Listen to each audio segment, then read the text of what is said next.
All right, so we got George, and he has a blackboard, and he's going to talk to us about something theoretical. Yeah. This is how you want to think about insertion style meters, and also any kind of point velocity meter, which is most everything that everybody sells.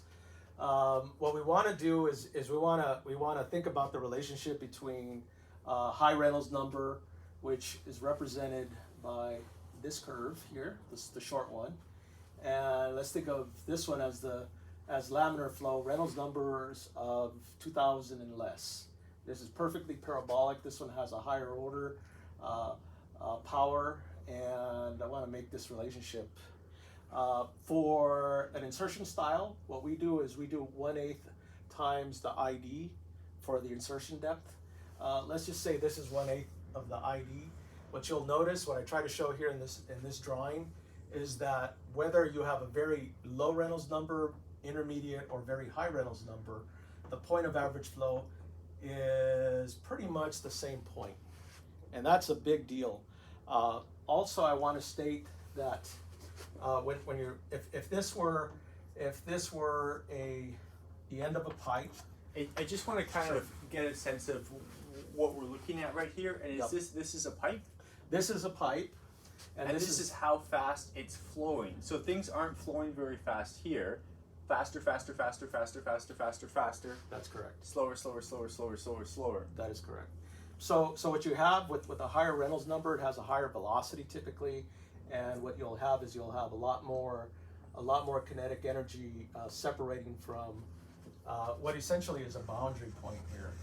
This theoretically, what happens at the wall of the pipe is flow is zero, because it can't be anything other than zero, because that wall is stationary. So what happens at high flow is that very quickly there's a high acceleration from this here to here. So it rips off of the wall, and it creates this very flat parabolic shape.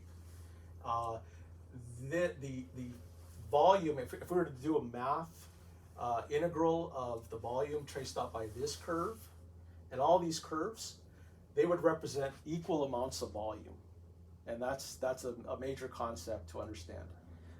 This here is equal to this and to this.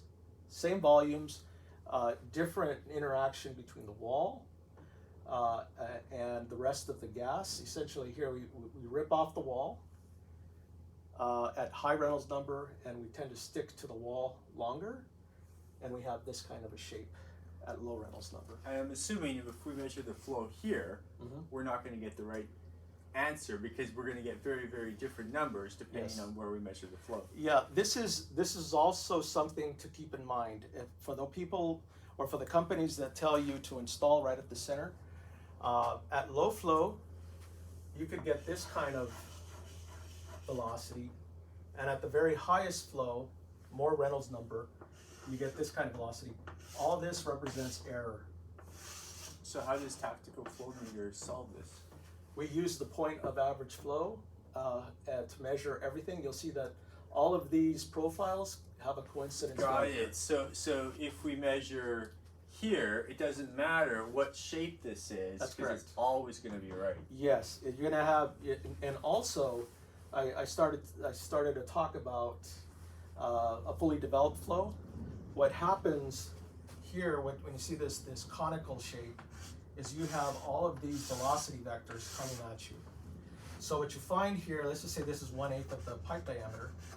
It takes much less time for this part of the curve to meet or to achieve its stable reaction than if you just start trying to measure over here. This takes many diameters of separation. This measurement gives you a stable result very quickly. So this is diameters, and this is many diameters, like 20 diameters of separation. This one could be like 5 diameters of separation. So is this Reynolds diameter, is that always 1/8, or is that changing depending on the... If you were to do the calculus, which I have, if this were the same volume, if this were the same volume, and this were the same volume, which I'm saying it is because I've solved it, Yeah. they would all coincide right there So at the then, 1/8 point. why do some other flow meters? They just don't know. So they put it in the middle there. Yeah, correct. There you go. Yeah. So that is the Reynolds diameter. Is it? Reynolds number and how it relates to flow profile and how we use that to use the 1/8 insertion technique, the point of average flow, instead of the center line technique. Perfect. Thank you, George. You're welcome.